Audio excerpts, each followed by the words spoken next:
Jai Shri Lakshmi Nrsimha Prahlad Maharaj Shri Lakshmi Chakra ki Jai Maharani Bhakti Devi ki Jai Saraswati Devi ki Jai Shri Guru Parampara ki Jai Shri Prabhupada Patita Pavan ki Jai Tu Lord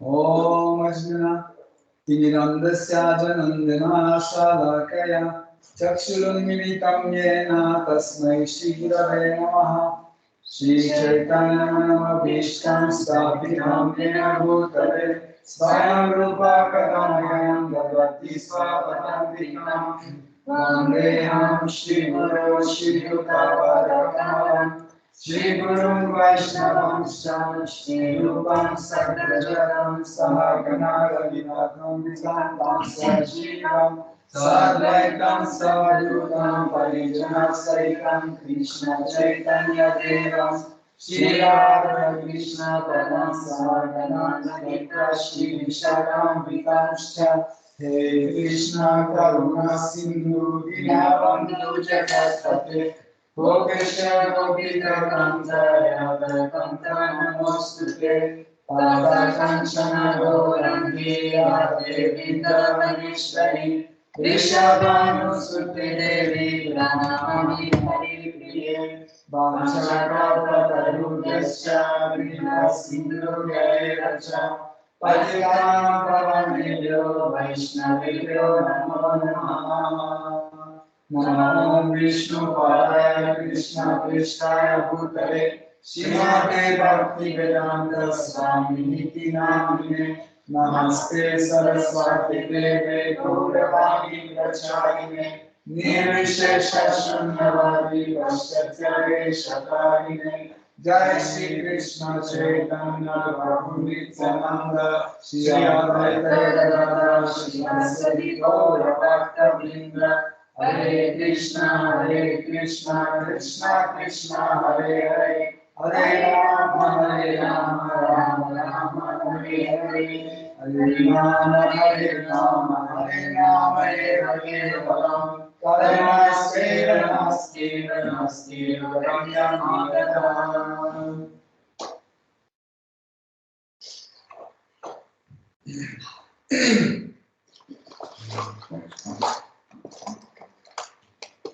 Om Namo Bhagavate Vasudevaya Om Namo Bhagavate Vasudevaya Om Namo Bhagavate Vasudevaya Om Namo Bhagavate Vasudevaya Om Namo Bhagavate Vasudevaya Om Namo Bhagavate Vasudevaya Krishna Shadavo.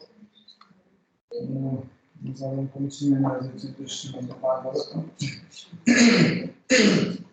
J'ai remarqué un petit truc drôle parce que je lis dans mon téléphone portable Srimad Bhagavatam, et ça me fait penser que, en fait, originellement, Srimad Bhagavatam était comme ça, tout petit, parce qu'il était écrit sur des petites planches de bois avec deux trucs, et c'est exactement de la même taille. Aujourd'hui, nous étudions 4e chambre, 19e chapitre, à partir de verset 26. 26. Tad apijnaya bhagavan vitru parakrama indraya kupito banam adattadyata karmukaha. Traduction. Maharaj Prithu, loué pour sa très grande puissance, s'empara aussitôt de son arc et ses flèches et se prépara à tuer lui-même Indra, car celui-ci avait introduit ses formes illégitimes de sannyasa. Teneur est porté par sa divine grâce, Srila Prabhupada. Il est du devoir d'un roi de ne tolérer l'intrusion d'aucun courant irreligieux. Puisque le roi Prithu était une incarnation du Seigneur suprême, il lui incombait indubitablement de balayer toute doctrine fondée sur les religions. Marchant sur ses traces, tous les chefs d'État se doivent être eux-mêmes authentiques représentants du Seigneur et de mettre un terme à toute idée et pratique irreligieuse. Malheureusement, il s'agit plutôt de l'âge qui se déclare en faveur d'un État séculier. Cette mentalité revient à faire un compromis entre les voies de la religion et celles de l'irreligion, c'est-à-dire c'est à cause de cela que les citoyens se désintéressent généralement de tout progrès spirituel. C'est ainsi que la situation dégénère jusqu'à ce que la société humaine devienne infernale. Donc, quand j'ai comparé en fait le texte sanskrit, mot par mot, avec la traduction de Srila Prabhupada, en fait, dans le texte original en sanskrit, il n'y a pas une explication pourquoi concrètement Prithu Maharaj était fâché. Mais dans la traduction, Srila Prabhupada explique qu'en fait, il était fâché parce que Indra a fondé des différents types de faux sannyas, des traditions de faux sannyas. Parce que, vous voyez, nous pouvons penser que Prithu Maharaj était fâché parce que Indra lui a volé le cheval de sacrifice, mais en réalité, ce n'était pas aussi grave que la fondation d'une fausse religion. Par la suite, dans les teneurs et portées, Srila Prabhupada explique la gravité de la naissance de fausses religions. En fait, c'est très facile de fonder une fausse religion. Il suffit d'avoir une apparence d'une religion. En fait, qu'est-ce que c'est la religion par sa structure? C'est l'objet d'adoration, les livres sacrés qui contiennent la doctrine, les gourous et les adeptes. Donc, vous pouvez chaque jour créer des religions comme ça en respectant en fait ces principes. Et comme ça, vous allez répandre votre religion si cette religion plaît aux gens. Souvent, par exemple, on dit que il y a telle ou telle secte qui prend une énorme ampleur, etc. Ça grandit. Pourquoi? Parce que les gourous de ces sectes proposent des choses qui plaisent aux gens. En réalité, vous savez que la religion authentique, en réalité, ne plaît pas à la majorité des gens. Pourquoi? Parce que, en fait, la religion nous montre la voie des restrictions. Par exemple, vous arrivez dans une religion, on dit, bon, il ne faut pas que vous mangez de la viande, il ne faut pas que vous fassiez ça, il ne faut pas pécher, ça c'est un péché, ça c'est un péché, ça c'est un péché. Donc, ça ne convient pas parce qu'il y a trop de restrictions. C'est pour ça que les gens n'aiment pas la religion. Ils préfèrent plutôt, qu'est-ce qu'ils préfèrent? Qu'on favorise la gratification des sens. Et dans la plupart des religions qui étaient de base, qui étaient authentiques par sa naissance, comme par exemple la religion chrétienne, hein, de base, elle était authentique. Mais petit à petit, quand ils voient que leur religion ne marche pas, parce que en Kali Yuga, il y a moins en moins des gens qui acceptent les restrictions. Qu'est-ce qu'on fait? On les supprime. On fait la religion light religion. Même, je ne sais pas à quel degré vous êtes au courant de ce qui se passe dans la religion moderne. Il y a carrément des nouvelles églises établies fin du XXe siècle, où, par exemple dans le christianisme, où ils disent qu'en effet, vous avez besoin d'aucune restriction, aucune austérité, parce que Jésus-Christ a déjà tout fait à votre place. Donc il a fait couler son sang, il a souffert sur la croix, il a racheté tous vos péchés. Donc, ce qu'il faudra faire, juste vivre tranquille, manger, etc. Et juste, il ne faut pas abuser. Chaque chose, il faut aller petit à petit. Par exemple, vous pouvez boire d'alcool, mais pas exagérer. Vous pouvez manger de la viande, mais pas exagérer. Vous pouvez tuer, mais tout petit peu. Hein, tout petit peu. Vous pouvez voler, mais tout petit peu. Ça, c'est pas grave. Donc, ce genre de religion se répand très rapidement et les gens aiment bien. En réalité, la religion matérialiste, hein, c'est une religion parce qu'en fait, ils ont aussi leurs objets d'adoration. Leurs objets d'adoration, c'est eux-mêmes. Okay? C'est eux-mêmes. Donc, le gourou, ils peuvent trouver quelqu'un, ça pas compliqué. Ils trouvent toujours quelqu'un qui commence à dire voilà, ça c'est wow, ça c'est l'objet d'adoration. Et il y a plein d'adeptes, c'est les membres de famille, les gens qui habitent à côté, etc., ses amis, etc., petit à petit, surtout quand il devient riche et célèbre, là il y a beaucoup plus d'adeptes dans sa religion. Ça, c'est typiquement la religion matérialiste. Mais en fait, le roi avait son rôle de vraiment cesser l'apparition de ce genre de religion. Donc, quels sont les fausses sannyas que Indradev a fondées?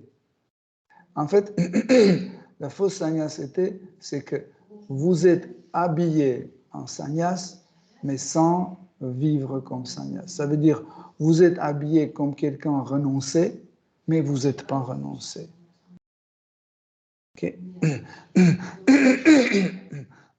Pareil, par exemple, aujourd'hui, dans la conscience Krishna, nous subissons la même sorte, parce que plus en plus, pour avoir plus en plus d'adeptes, on commence à ignorer les principes de restriction, les principes d'austérité, de renoncement.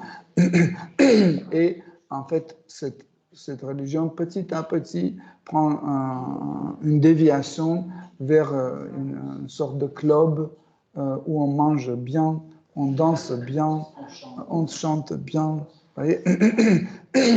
Et sans restriction. Et dès qu'un gourou parle de restriction, c'est un mauvais gourou. Donc, ce gourou a toujours une petite salle à 80% vide, il y a 2-3 personnes qui l'écoutent, c'est tout.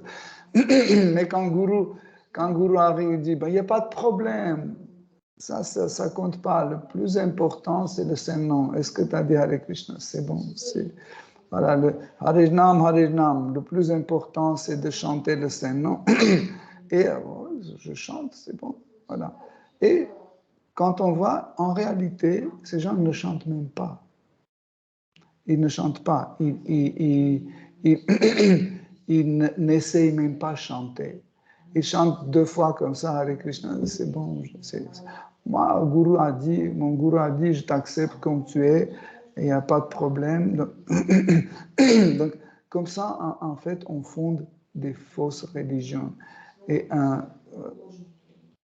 quand la religion est fausse, le système de Varna Shrama Dharma devient fausse aussi. Parce que la structure même, c'est Varna, Ashrama et Dharma. Dharma, c'est la religion, c'est les principes de la société. Quand Dharma est fausse, les Varnas sont fausses, les Ashramas sont fausses. Donc, Brahman, c'est pas un Brahman, c'est juste parce qu'il y a un cordon qu'il porte. Les Kshatriyas, ce ne sont pas des Kshatriyas, c'est juste des gens énervés et excités. Mais ce n'est pas des vrais Kshatriyas parce que Kshatriya, vous savez bien, Ksha, ça veut dire détruire. Traya, c'est libérer, ça veut dire libérer de la destruction. Donc Kshatriya, c'est celui qui maintient tout autour pour que ça ne se détruise pas. Il protège pour que ça ne se détruise pas. Mais aujourd'hui, quand on dit Kshatriya, tout de suite quelqu'un pense, quelqu'un énervé, fort, etc. Les Shudras aussi sont énervés et forts. Mais ça ne veut pas dire qu'ils sont Kshatriyas, parce qu'ils ne vont pas protéger les principes de la société. Ils vont protéger eux-mêmes, ils vont protéger leur famille, etc. Mais ils ne vont pas protéger la société. Ils ne vont pas protéger les principes de la religion comme dans ce verset, Prithu Maharaj protège. Okay? Pareil, les Vaishyas ne sont pas des vrais Vaishyas. C'est des magouilleurs d'argent. Les vrais Vaishyas, en réalité, ce n'est pas ceux qui produisent l'argent. Ce n'est pas les businessmen. Les vrais Vaishyas, c'est ceux qui produisent les choses utiles, les vraies choses. Par exemple, les verres, je ne sais pas, des tables, des chaussures, et pas les chiffres. Et aujourd'hui, les faux Vaishyas, qu'est-ce qu'ils produisent? Ils produisent les chiffres sur leur compte. Ce n'est pas un Vaishya. Vaishya, c'est quelqu'un qui produit des choses utiles pour la société, des vraies valeurs qui peuvent satisfaire les besoins de la société. Et pas les chiffres, ce n'est pas des businessmen. Okay. Et les vrais Shudras, ce qu'on n'a plus, en fait. Aujourd'hui, les Shudras ne sont plus Shudras parce que la religion n'est pas la vraie religion. Et les Shudras sont devenus les gens malheureux parce qu'ils n'ont rien réussi, ils étaient très paresseux, ils n'ont pas fait des études, ou ils sont mentalement un peu dérangés ou autres.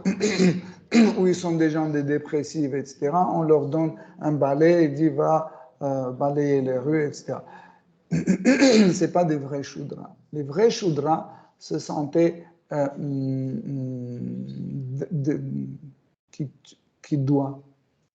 redevables. Ils se sentaient redevables aux 3 autres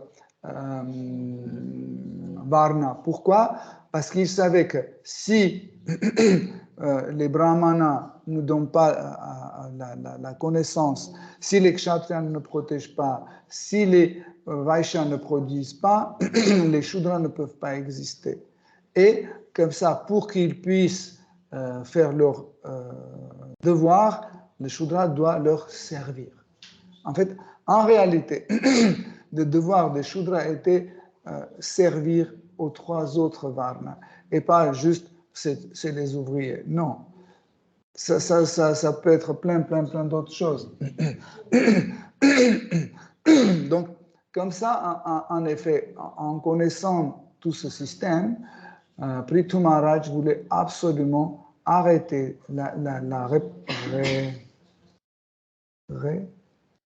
répansion, non. Répandre Non. La diffusion. La diffusion d'une fausse religion. Okay. Et quand il a vu comment, en fait, son propre fils était mis dans l'illusion par Indradev, il a compris qu'en fait, cette fausse religion a commencé à marcher, tout en premier sur son propre fils. Tout de suite, il a pris son arc pour tirer sur Indra. Verset suivant.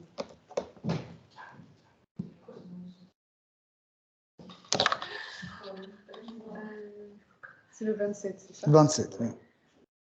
Traduction. Lorsque les prêtres ainsi que l'assemblée virent Maharaj Prithu brûlant de colère, s'apprêtant à tuer Indra, ils lui dirent « Ô grande âme, ne le tue point, car seuls des animaux peuvent être immolés lors d'un sacrifice. Tel est l'enseignement des Shastras. » Donné et porté par sa divine grâce, Srila Prabhupada. Non. On a lu, non? Déjà, une fois. Oui, une fois. Donc,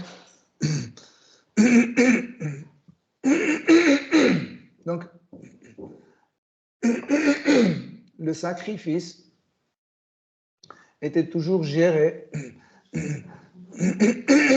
par les brahmanas qualifiés.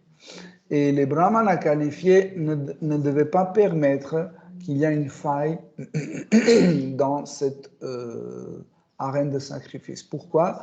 Parce que pour faire un Ashwamedha Yaga, il fallait des millions, beaucoup d'argent. Il fallait plein de brahmanas qualifiés, etc., etc. Donc, et ça veut dire chaque erreur pouvait anéantir toutes ces préparations.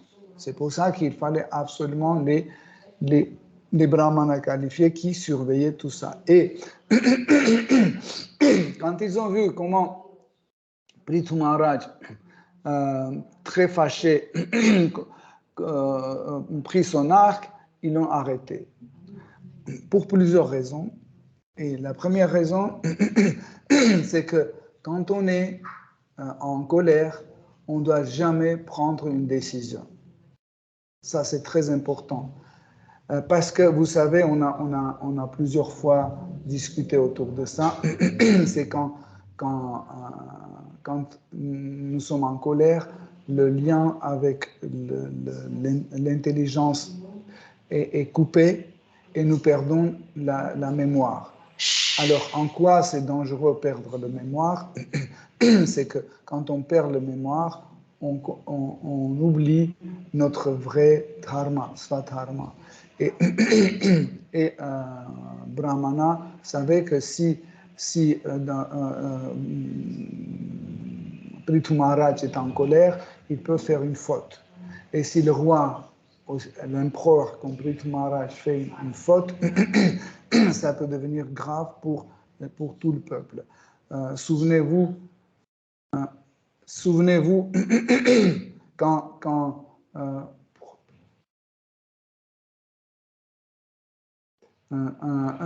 vous vous souvenez quand roi Dasharatha, quand il tirait à l'oreille dans le sombre et il tuait les animaux comme ça.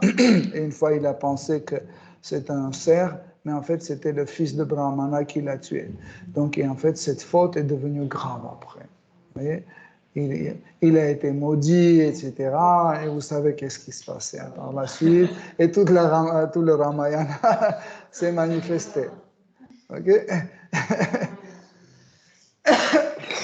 Donc, et les Brahmanas ont vu que Maharaj Prithu est fâché et très en colère, donc il fallait l'arrêter. Et ils ont dit, arrête aux grands âmes et tu dois le pardonner parce que pendant le sacrifice, seul être qui doit mourir, en fait, pas mourir, seul être qui doit être tué, c'est l'animal de sacrifice.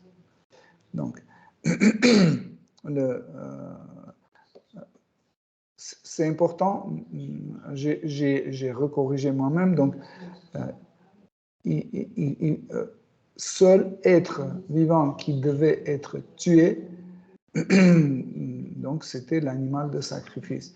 Mais même cet être devait être tué, mais il ne devait pas être mort. Donc on devait lui offrir une autre vie tout de suite sur l'arène de sacrifice. Le verset 28.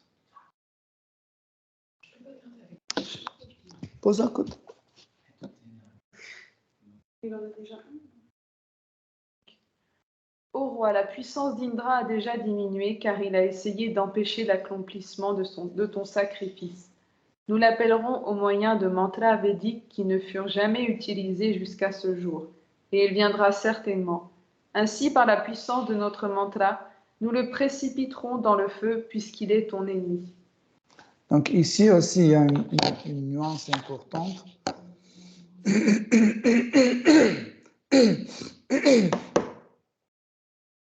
Quand par exemple, quand on empêche un ascète continuer ses austérités, quand on empêche à quelqu'un faire son devoir, etc., donc nous perdons notre force. Quand on offense quelqu'un, nous perdons notre force. Donc, par l'austérité, par les restrictions, etc., par la pureté de nos attentions, nos devoirs, nous commençons à accumuler une grande force. Soit c'est force physique, soit c'est force mentale ou autre, mais après, quand on offense quelqu'un ou quand on empêche quelqu'un de faire ses austérités, etc., donc on perd notre force. Et les brahmanas ont dit, ils ont dit à Prithu Maharaj que déjà Indradev a perdu sa force. Donc, par les mantras, on peut l'amener ici sur l'arène de sacrifice. Donc, ça veut dire il ne peut plus nous résister parce qu'Indradev est déjà fort, mais parce qu'il t'a empêché plutôt il voulait t'empêcher de faire ton sacrifice. Il a volé plusieurs fois le cheval, etc. Donc, il est déjà tellement faible qu'on peut, par les mantras, l'amener et jeter dans le feu de sacrifice. Donc, nous pouvons penser que, oh là là, les brahmanas, qu'est-ce qu'ils font? Ils veulent tuer le pauvre Indradev. Mais en réalité, les brahmanas étaient tellement forts qu'ils pouvaient mettre Indradev dans le feu de sacrifice et le ressortir avec un nouveau corps. Il pouvait faire en lui donnant un nouveau corps. Et comme ça, Indra pouvait un peu changer dans sa mentalité. Okay. Le verset 29.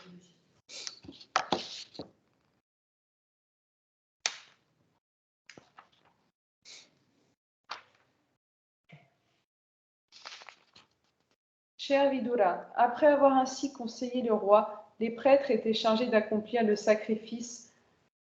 Les prêtres qui étaient chargés d'accomplir le sacrifice appelèrent Indra, le roi du soleil, poussé par un sentiment de colère intense.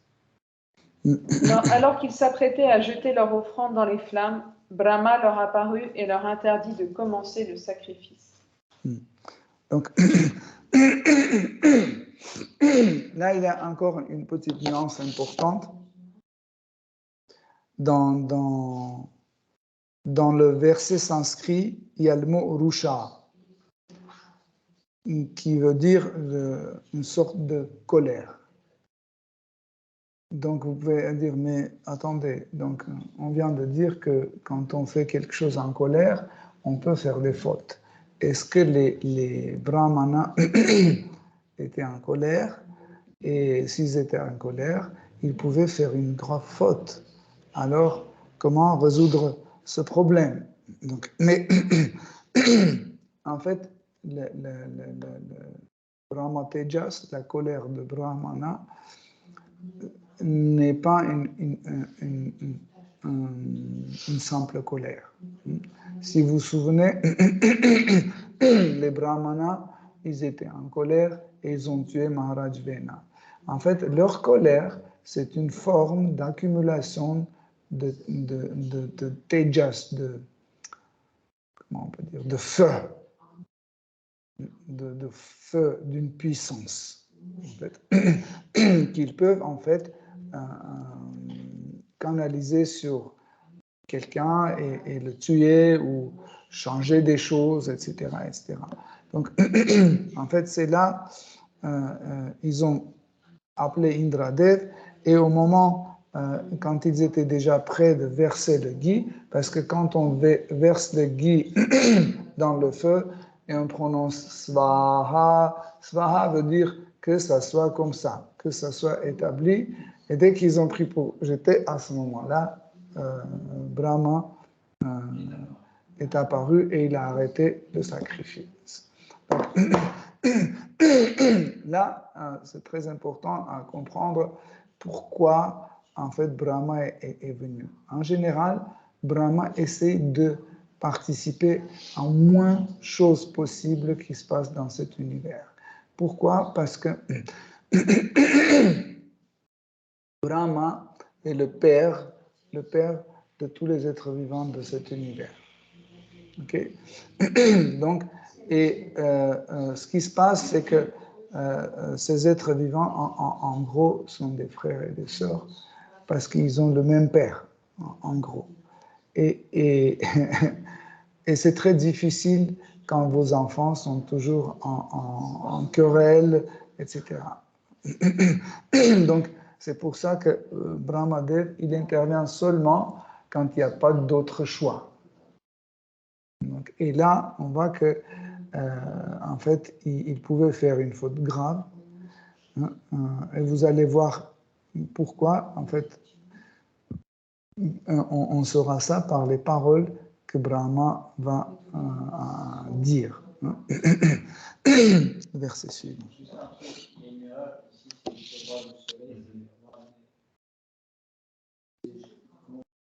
Des cieux? Des cieux. Bah, pourtant, en dessous, c'est écrit roi des cieux quand Brahma parle. Quand Brahma parle, là. Oui, c'est juste une erreur dans le verset. Eratum. Alors, verset 30. Ô prêtre, Brahma leur dit, ô prêtre, vous ne pouvez tuer Indra, le roi des cieux.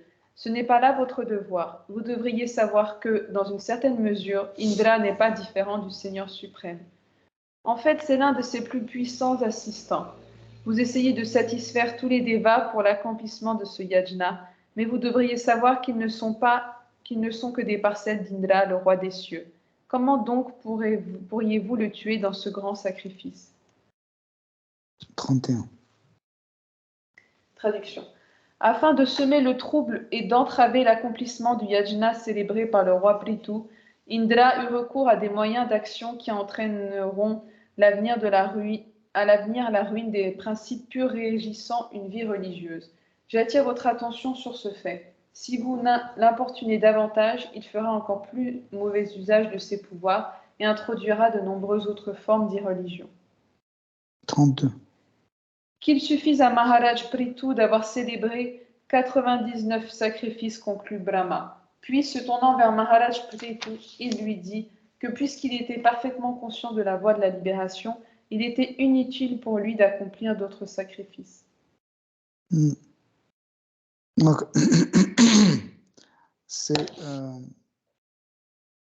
ces trois versets sont très importants pour comprendre en fait le but de sacrifice et aussi nous devons comprendre que Brahma explique qu'un dévot n'a pas besoin de suivre cette voie de sacrifice. Aujourd'hui, dans notre mouvement Hare Krishna, on est très attaché à ce genre de rituels, même si on n'a même pas besoin de le faire, et pourtant nous pensons que c'est quelque chose de très important, c'est quelque chose, etc. Le sacrifice peut être important dans n'importe quel yoga seulement si ça va vous aider à prêcher la conscience Krishna. Si vous, par exemple, chez vous, invitez un brahmana et il arrive et vous lui demandez de faire un petit sacrifice, machin, etc., et il n'y a personne à qui vous pouvez prêcher, c'est une perte de temps. Mieux rester et chanter Hare Krishna chez vous, ou lire la Bhagavad Gita. Il y a beaucoup plus d'utilité pour ça que faire des sacrifices comme ça. Et pourquoi, en fait, les grands sages comme Maharaj Prithu, Yudhishthira, Parikshit et les autres, pourquoi ils faisaient des grands sacrifices? Parce qu'ils prêchaient au peuple qui ne suivait pas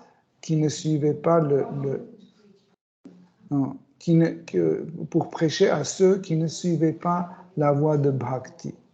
Celui qui suit la voie de Bhakti, il n'a pas besoin de faire ce genre de sacrifice. Et pourtant, nous faisons, mais seulement pour le but de prêcher. Donc, si pour telle ou telle raison, vous voulez faire un sacrifice, il faut le faire pour la prédication. Ça veut dire amener un maximum de personnes non dévots, chanter Hare Krishna, etc. Mais quand il y a des dévots qui viennent à votre sacrifice, ils n'ont pas besoin d'être prêchés parce qu'ils ont déjà convaincu. Vous-même, vous êtes convaincu. À quoi ça sert faire tout ce sacrifice qui est faux? En plus, vous savez qu'en Kali Yuga, les sacrifices ne marchent pas. Donc, mieux inviter les dévots, si c'est des dévots, et chanter Hare Krishna. Mais les gens ordinaires qui ne sont pas des bhaktas, ils sont très attachés par des trucs rituels.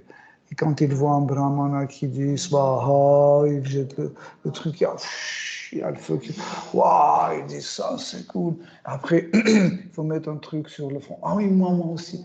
Moi aussi. Après, il se bat pour avoir une banane de ça. Waouh, ça, c'est. Donnez-moi ça, l'élément. Parce qu'ils ne comprennent pas la vraie valeur.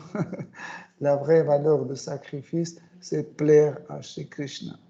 Mais quand on a des gens devant nous qui ne comprennent pas et qui sont attirés par ce genre de choses, nous pouvons faire certains yagas comme ça, les inviter, chanter Hare Krishna, expliquer comment ça se passe, qu'il y a Dieu la personne suprême qui accepte ces sacrifices et qui est très content quand on lui offre quelque chose.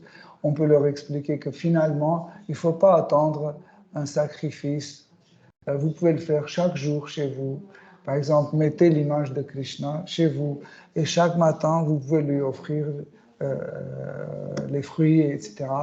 Et comme ça, vous aurez la même chose. Il n'y a pas de différence. Si c'est dans le feu ou sur l'autel, il n'y a pas de différence. Vous expliquez comme ça et vous prêchez la conscience Krishna. Là, en fait, ça vaut le coup de faire ça. Sinon, ce n'est pas la peine de le faire. Et ici, en fait, Brahmadev a dit que parce que Indradev était très attaché à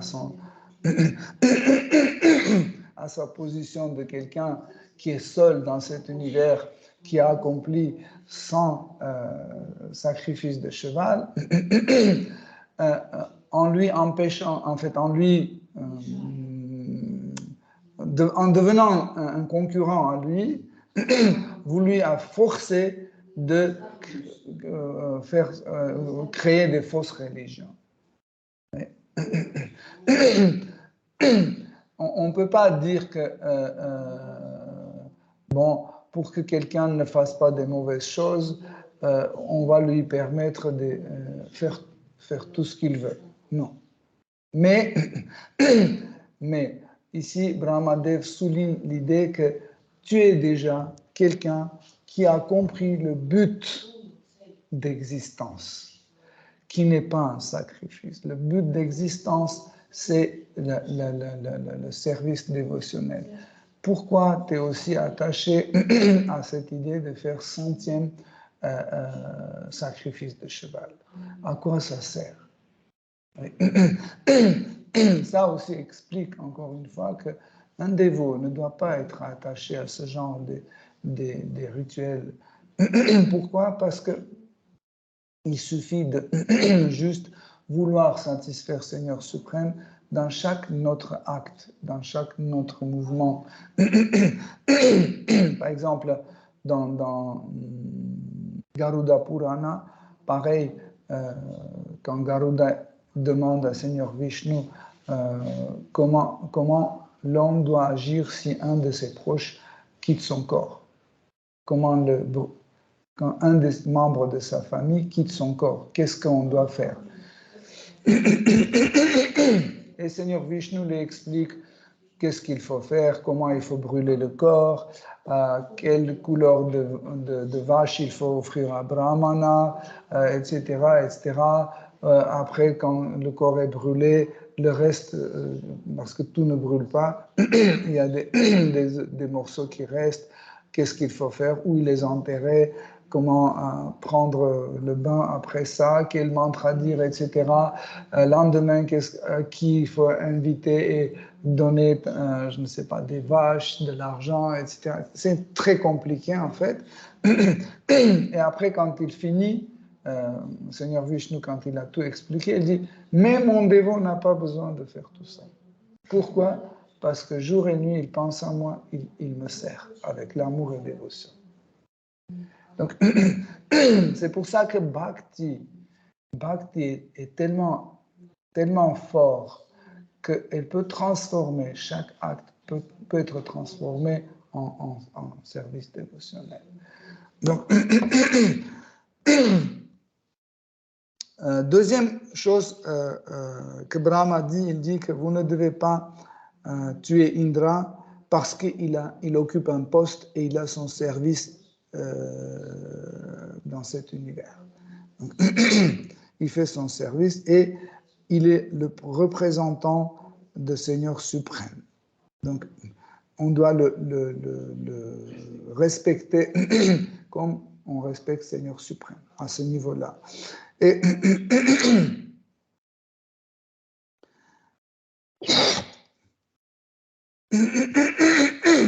donc, empêcher Indra par la suite faire son service, cela veut dire mettre tout l'univers en danger. Tandis que votre sacrifice a comme destination d'aider cet univers et pas le contraire. Et encore une fois,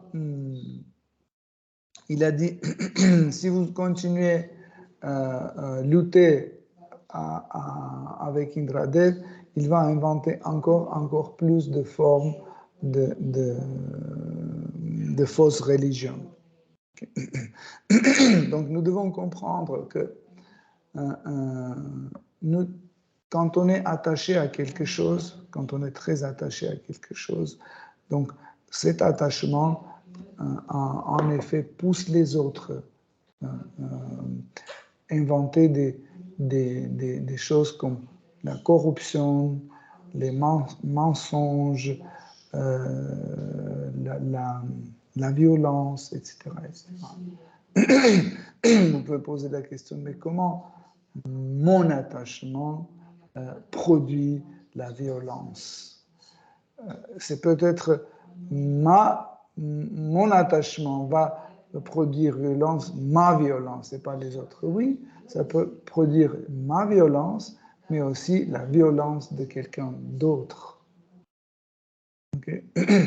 Par exemple, je suis très attaché je ne sais pas, un téléphone portable, mais je n'ai pas d'argent. Okay. Qu'est-ce que je vais faire? Un jour, je vais le voler.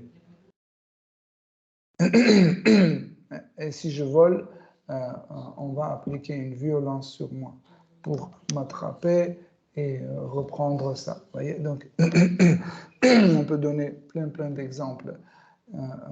Pour cette raison, Krishna explique dans la Bhagavad Gita que cet attachement dans ce monde vient de la concupiscence. Et cette concupiscence, en effet, est l'ennemi juré de chaque être vivant. Seule chose à quoi nous devons être attachés, c'est le Seigneur suprême Shri Krishna. Tous les autres attachements sont destructeurs. Et l'homme doit toujours éviter de toute forme d'attachement. Ça va? On continue encore ou... Oui? Ok. Donc, verset 33. Verset 33. Brahma poursuivit ainsi. Que le destin vous soit favorable. Brahma poursuivit ainsi. Que le destin vous soit favorable à tous deux, Indra et toi, car vous faites partie intégrante du Seigneur suprême. Ne sois plus en colère contre Indra, il n'est pas différent de toi. 34. Ô roi, ne sois pas troublé ni anxieux du fait que tes sacrifices n'ont pas été accomplis correctement en raison de circonstances fortuites. Veuille accueillir mes paroles avec grand respect. Souvenons-nous toujours que, devant les interventions de la Providence, nous ne devrions jamais éprouver de chagrin. Et plus nous tenterons de remédier à ces situations contraires, plus nous nous enfoncerons dans de profondes ténèbres de la pensée matérialiste. 35. Brahma poursuivit en ces termes. Mets donc un terme à l'accomplissement de ces sacrifices, car ils ont amené Indra à introduire de nombreuses formes d'irreligion. Tu devrais pourtant savoir que même les devas sont sujets à de nombreuses aspirations indésirables. C'est bon. Donc,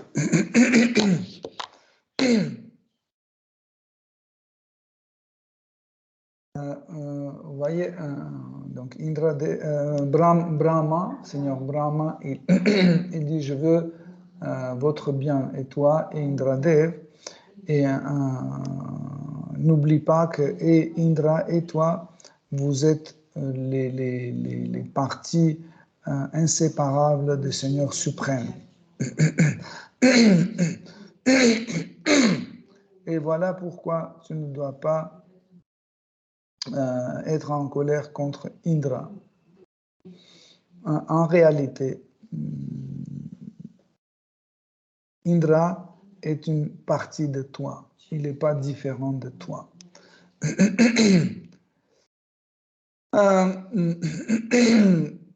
Par la suite, Brahmadev, il dit qu'en effet, on ne doit pas très s'attrister. Trop s'attrister quand il y a une mauvaise chose qui arrive. Donc en fait, on peut dire qu'ici, carrément, il annonce le verset de la Bhagavad Gita quand Krishna dit quand il y a quelque chose triste, il ne faut pas être trop triste, et quand il y a quelque chose de joyeux, il ne faut pas être trop joyeux non plus. Autrement dit, cela est une forme de conseil de contrôler ses sens. Et Brahmadev explique à Prithu Maharaj que des fois, dans notre vie, il y a des choses qu'on doit accepter. Et c'est complètement inutile de faire trop d'efforts pour un but matériel. Dans le nectar des instructions, Rupa Goswami explique qu'il y a certaines choses qui nous empêchent de progresser spirituellement, et une de ces choses, c'est faire trop d'efforts pour obtenir un bien matériel. Et en réalité, ici, nous voyons qu'en fait, insister pour à tout prix faire le sacrifice de cheval, c'était une sorte ou une forme des efforts inutiles pour un but plutôt matériel. Vous pouvez dire, mais comment Prithu Maharaj pouvait faire quelque chose de matériel? Mais en effet, Brahmadev a dit que finalement, tu n'avais pas besoin de faire tant de sacrifices. Ne sois pas attaché, renonce en fait cette idée que toi aussi tu peux faire sans sacrifice.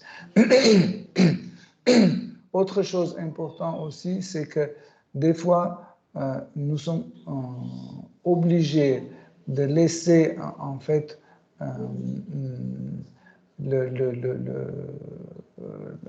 la bonne position à quelqu'un, en fait, la gloire à quelqu'un qui occupe une position importante.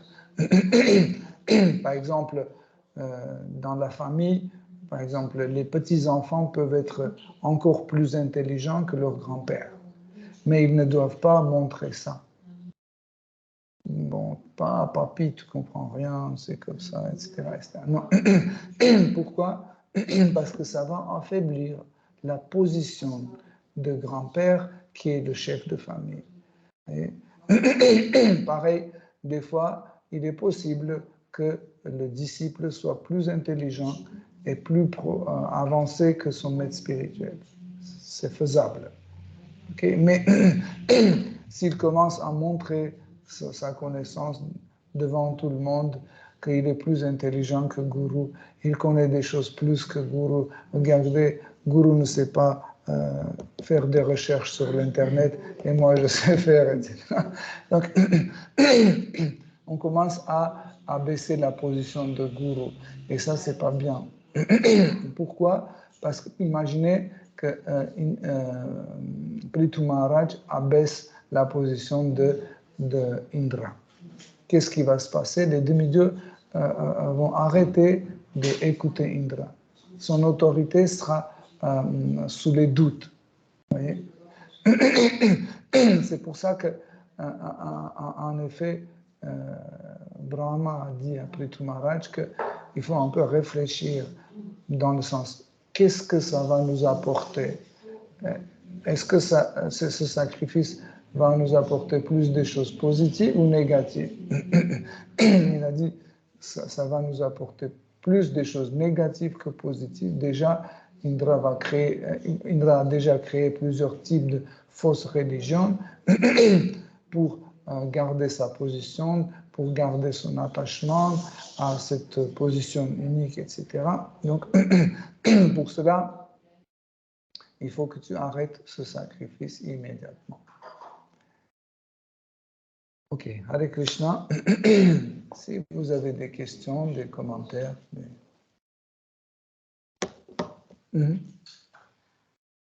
Вопрос насчет жертвоприношений сильно неуместно.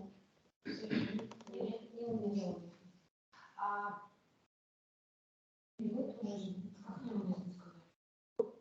Insensé.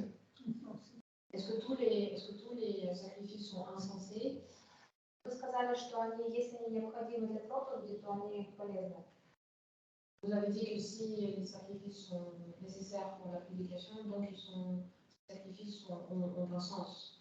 А вот если мы проводим жертвоприношения для памятования предков, то есть как вроде бы новых преданных не существует, кого можно привлечь, но с другой стороны, ведь они приходят в тонких телах, и это тоже проповедь. Как это? Да, а мы или не годится. Si nous faisons le sacrifice pour les ancêtres.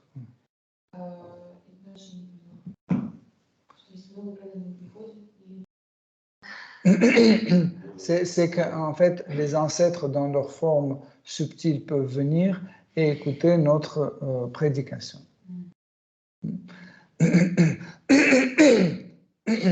En réalité, Krishna dit dans la Bhagavad Gita, dans le 18e chapitre, il dit à Arjuna, abandonne toute forme de devoir, swadharma, toute forme de devoir est complètement tout abandonne à moi. Okay. De reste, je m'en occupe. Donc, nous ne devons pas penser ni à nos ancêtres, ni à nos petits-enfants qui vont venir, ou nos petits-petits-enfants, ou quelqu'un d'autre. Parce que quand Krishna voit comment nous sommes sérieux dans notre service dévotionnel, à quel point on veut lui faire plaisir, automatiquement, il s'occupe de tous nos ancêtres, etc., etc. Ça, c'est quelque chose de plus important. Parce que, imaginez un rituel peut aider un tout petit peu un autre ancêtre. Tout petit peu. Mais en faisant ce rituel, on peut commettre d'autres fautes, qui va être négative, et pour nous et pour nos ancêtres. Donc, mieux juste s'abandonner à Shri Krishna et faire service dévotionnel. Parce que service dévotionnel, il est il a beaucoup de diversité. Shravanam, Kirtanam, Vishnu Smaranam, etc., etc. Et chaque fois, quand on applique une des formes de bhakti, il y a toujours des gens qui sont présents. Par exemple, maintenant, on fait Shravanam. Il y a beaucoup de gens qui sont présents sur l'Internet. Après, quand on chante, il y a encore beaucoup de gens qui sont présents, etc. Donc, il y a toujours. Donc, en fait, si vous savez, tous ces 9 formes de service dévotionnel, ce sont différentes formes de sacrifice. Parce que nous sacrifions toujours notre énergie, notre temps et notre attention et notre gratification des sens. On le met dans le feu de sacrifice. Parce que nous ne voudrions pas chanter Hare Krishna, mais on nous force. Notre temps qu'on pouvait mettre dans la gratification des sens, on les renonce. On met dans le feu de sacrifice. Et tout le reste. En fait. Voilà pourquoi, en effet, nous n'avons pas vraiment besoin de faire des grands sacrifices aujourd'hui. Pourquoi quand même, en Treta Yuga, la méthode de sacrifice était donnée comme la méthode de réalisation de soi. Parce que les gens ont perdu l'austérité. Qu'est-ce que ça veut dire perdre l'austérité? Ascèse. Perdre l'austérité, ça veut dire je ne peux pas chaque jour me lever tôt, je ne peux pas chaque jour méditer, je ne peux pas chaque jour faire ceci, parce que l'austérité, en fait, c'est quelque chose qui est sur une durée. C'est pas on a fait une fois austérité et c'est fini. Non, c'est sur une durée. Donc c'est des jours, des mois, des années, etc. Okay? Et Krishna dit, ok, si en Treta Yuga vous n'êtes plus austère, mais quand même vous avez une certaine pureté, donc je propose faire des austérités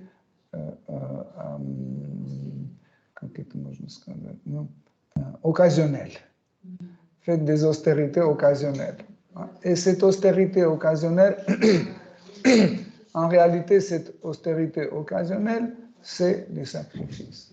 Parce que tu vis ta vie tous les jours et puis hop, tu fais un sacrifice où tu jeûnes, Tu donnes, en fait, tu mets dedans ce que tu as gagné pendant ces mois, etc. Okay. C'était une possibilité de la réalisation de soi. Et après, en Dvapara Yuga, c'est devenu impossible.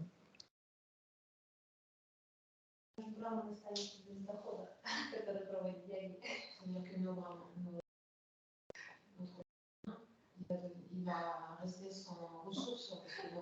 En chômage. En réalité, Hare Krishna. En réalité, nous n'avons pas besoin de ce sacrifice parce que nos acharyas nous ont donné suffisamment forme de notre service dévotionnel et le devoir de Brahmana, en fait, c'est pas vraiment faire des sacrifices. Aujourd'hui, le devoir principal de Brahmana, c'est inspirer les gens, chanter Hare Krishna et écouter Krishna Katha. C'est ce que les Brahmanas doivent faire en premier, et pas les sacrifices. Voilà.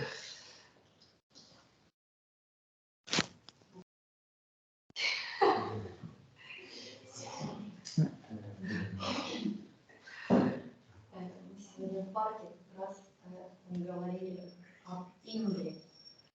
Nous avons parlé aujourd'hui dans le parc à propos d'Indra. И вот Индра – это личность, созданная Господом, специально с такими качествами для того, чтобы мы что-то поняли. Est-ce que Seigneur a créé Indra avec ses capacités précises pour que nous, on comprenne quelque chose? Notre univers a une certaine structure. Et en fait, Indra ou Brahma ou Chandra ou Varuna, ils ont en fait certaines qualités par défaut qui sont attribuées à ce poste. Par exemple, si demain tu deviens Indra, tu vas faire la même chose. Parce qu'en fait, ces qualités vont être mises par défaut dans ton corps et dans tes capacités. Donc, tu vas aussi faire les 100 sacrifices de cheval. Et si quelqu'un va vouloir te dépasser, tu vas voler le cheval, etc. C'est normal. C'est un rôle. Hein? Oui. Oui. C'est un poste. C'est un poste avec le corps qui a les capacités pour rester sur ce poste. C'est pas comme ça que, par exemple, dans cette kalpa, Indra est pas gentil, dans l'autre kalpa, Indra est gentil.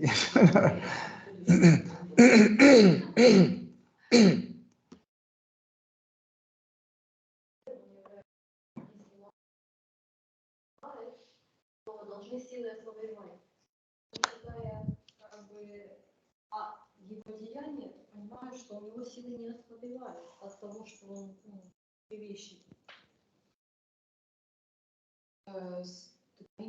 Quand Indra il maudit quelqu'un, normalement, ses forces devraient s'affaiblir, mais nous voyons d'une histoire à l'autre que quoi qu'il fasse, il ne perd pas sa force.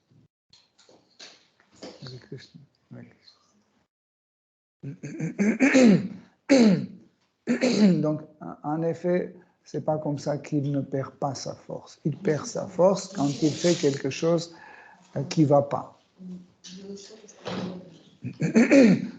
Par exemple, une fois, Indra était assis sur son éléphant blanc et il se promenait. Il a rencontré Durvasa Muni. Et Durvasa Muni il a dit, ok, je vais donner ma miséricorde à Indradev. Il a enlevé sa guirlande et il a donné à Indra. Et Indra, avec très méprisant, il a pris cette guirlande et il l'a mis sur le tronc de son éléphant. Et l'éléphant a jeté par terre, il a commencé à pétiner cette guirlande. Et Durvasa Muni était très en colère et il a maudit en fait Indradev. Il a dit que tous les demi-dieux et toi en premier, vous allez perdre votre force parce que vous offensez les brahmanas. Et il est parti. Et c'est comme ça que en fait, la force de tous les demi-dieux ont commencé à chuter. Vous voyez, c'est Indradev qui a fait cette faute, mais tous les demi-dieux ont subi les mêmes conséquences. C'est pour ça que dans ces versets, Brahma a expliqué que, en fait, il ne faut pas tuer Indra, parce que si vous tuez Indra, c'est égal que vous allez tirer sur tous les autres demi-dieux. Et comme ça, plus tard, un jour, Indra a ouvert la fenêtre et il a vu l'armée de Bali Maharaj dans sa cour. Et il a tout de suite demandé à Brihaspati Muni quoi faire. Et Brihaspati Muni a dit qu'aujourd'hui, la providence est dans le camp de Pravidjenya, dans le camp de Bali Maharaj. Donc, vous ne pouvez rien faire. Mieux que tous les demi-dieux se cachent pour avoir moins mauvaises conséquences. Donc, en fait, c'est comme ça. Mais ça ne veut pas dire que c'est pour toujours. Hein. Après, par exemple, c'était Aditi qui a fait des efforts, a fait des austérités, il a satisfait les brahmanas et Krishna est venu comme son fils sous la forme de Vamana. Et Vamana, quand il était né chez Aditi, automatiquement, il est devenu le frère de tous les demi-dieux. Et son devoir fraternel était de libérer ses frères, ce qu'il a fait. Donc, et après, il a rétabli la position des demi-dieux et Indradev est revenu à sa position avec sa force, etc. Donc, c'est des divertissements.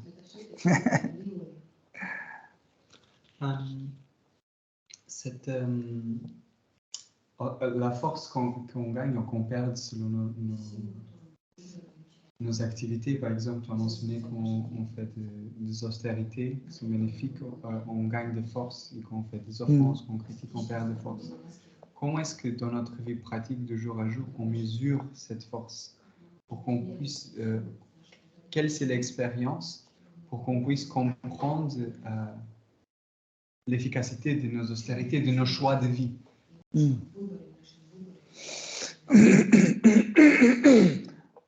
Tout dépend de notre but.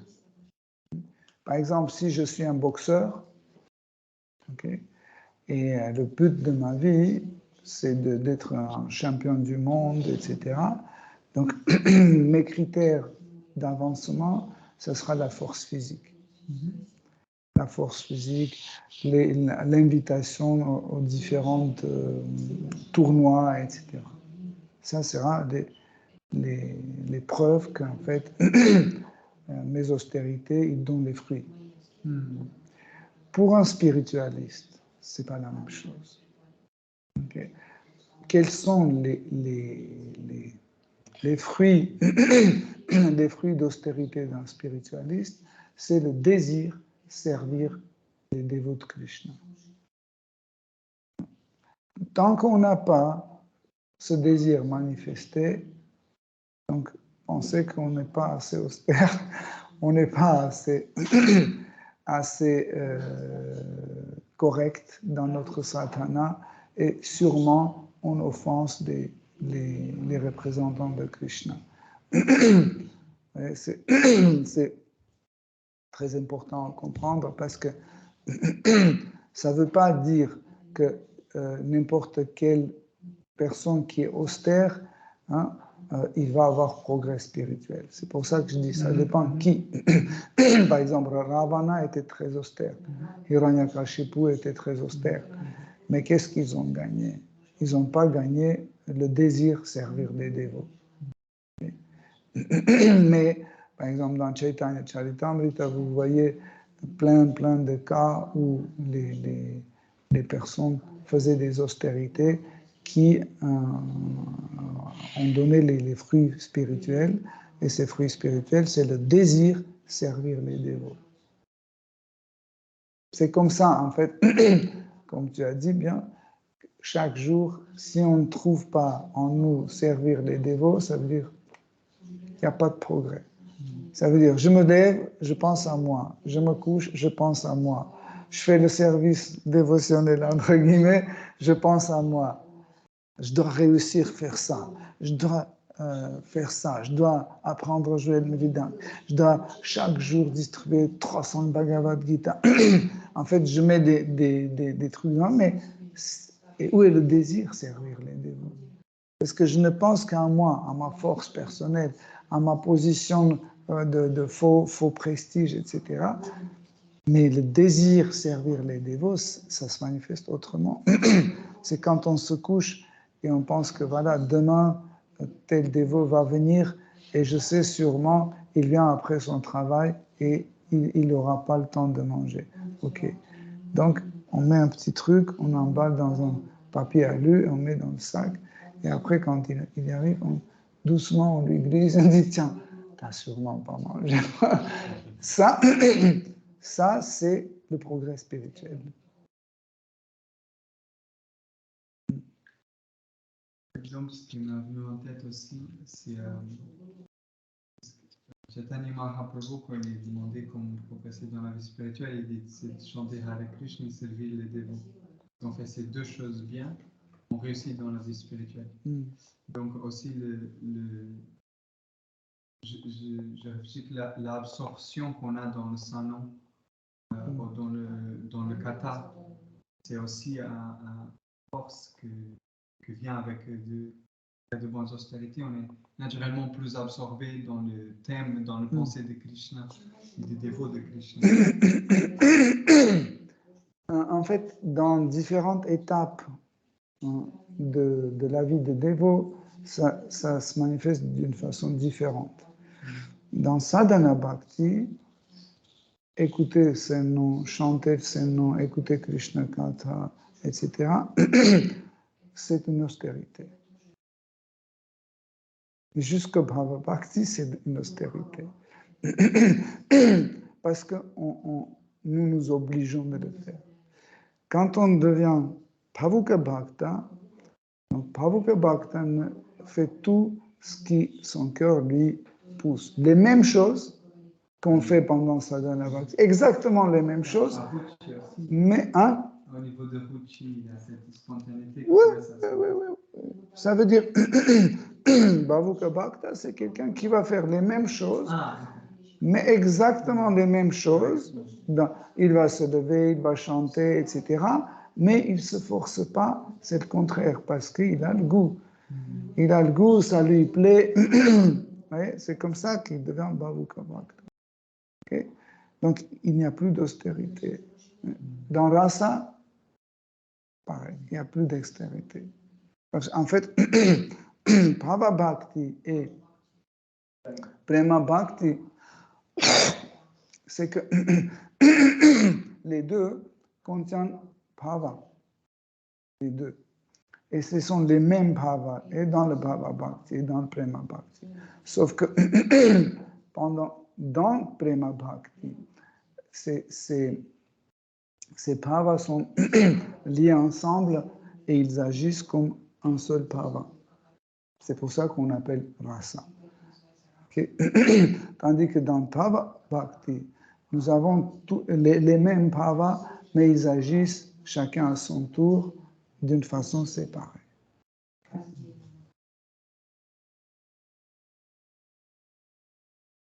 si vous avez d'autres questions. Moi, je voulais revenir sur Indra. J'ai pas bien compris, en fait, pourquoi il a créé d'autres religions pour éviter ce... Comment ça s'est manifesté? Quelle était la logique derrière? Et, en effet, quand vous créez une fausse religion et vous êtes dévoilé,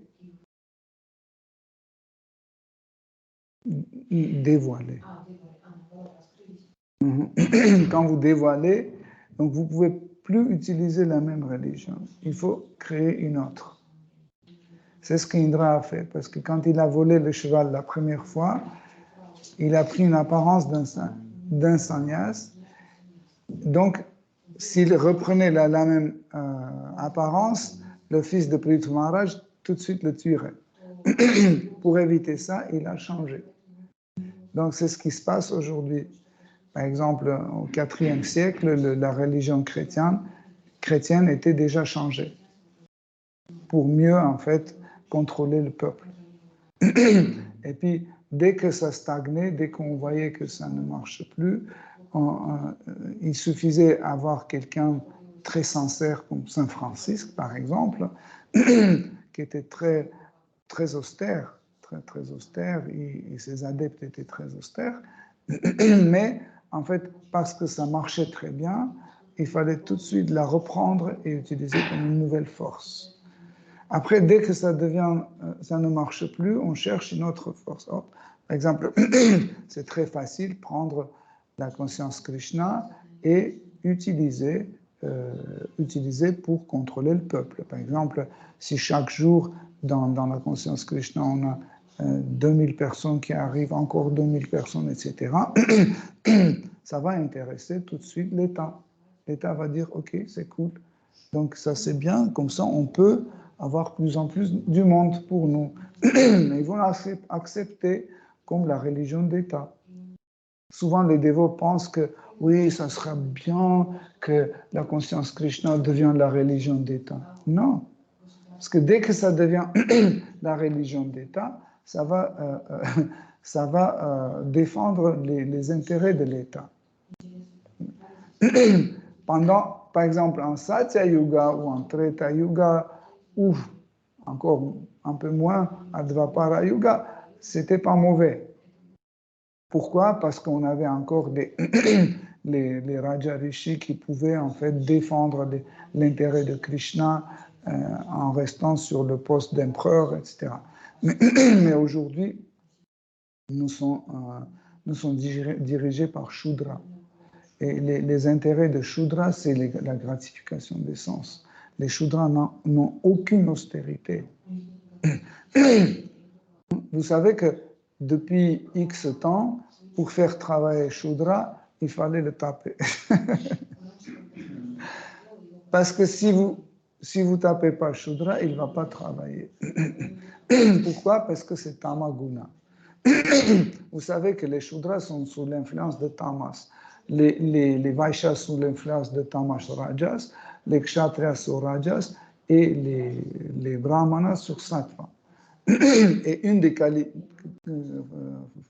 des aspects de Tamaguna, c'est la paresse.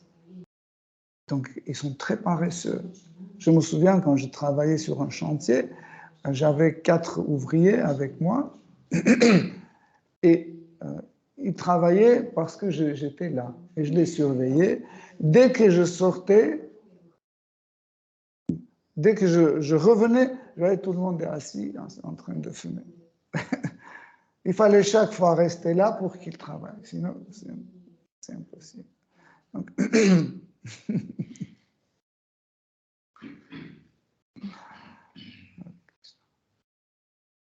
У меня вопрос по служению предкам. То есть, вот, например, мой дедушка, да, когда покинул тело, его душа куда-то ушла, переселилась. J'ai une question par rapport au service à nos ancêtres. Par exemple, mon grand-père, quand il a laissé son corps, l'âme est partie quelque part. И понятно, что она воплотилась в каком-то другом теле. Ну, не знаю в каком. Et on comprend très bien Надеюсь, что в теле человека. И on comprend que l'âme s'est réincarnée dans un autre corps, on ne sait pas lequel. И вот когда я провожу, скажем, жертвоприношение этому предку, да, то есть получается энергия, которую я вкладываю в это, через Кришну передается уже тому другому существу и как-то ему помогает или наоборот вредит. Est-ce que quand je fais un sacrifice au nom de cet ancêtre et que cette énergie que je mets dans ce sacrifice, elle passe par Krishna et ensuite elle est dirigée vers cet être, est-ce qu'elle peut aider ou au contraire nuire à cet être-là? Потому что раньше, до сознания Кришны, я вспоминал дедушку, ну, одного и второго, а сейчас я их вспоминаю на платформе того, чтобы Кришна относился, я прошу Кришну, чтобы он к ним хорошо относился. То есть это, скажем, вопрос, правильный путь или...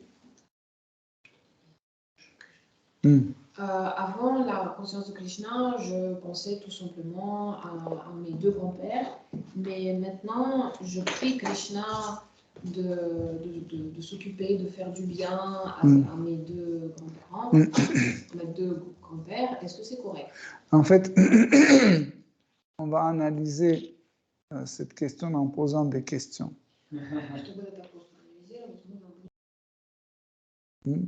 De quel grand-père il s'agit? De celui qui était le père de votre père et le père de votre mère?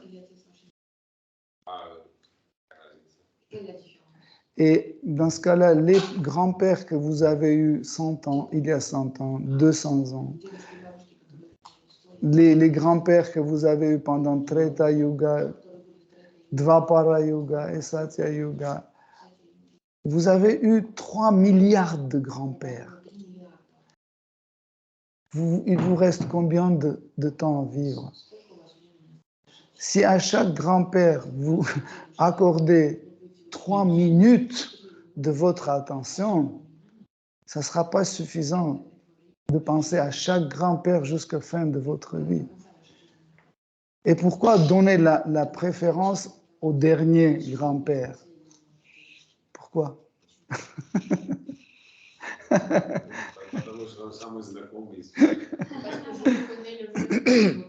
Quand vous allez quitter ce corps, vous l'oubliez tout de suite. Il deviendra aussi oublié comme les précédents. Est-ce que ça vaut le coup de perdre votre énergie pour ça? Tout simplement, vous vous abandonnez à Krishna. Krishna va prendre en compte ça.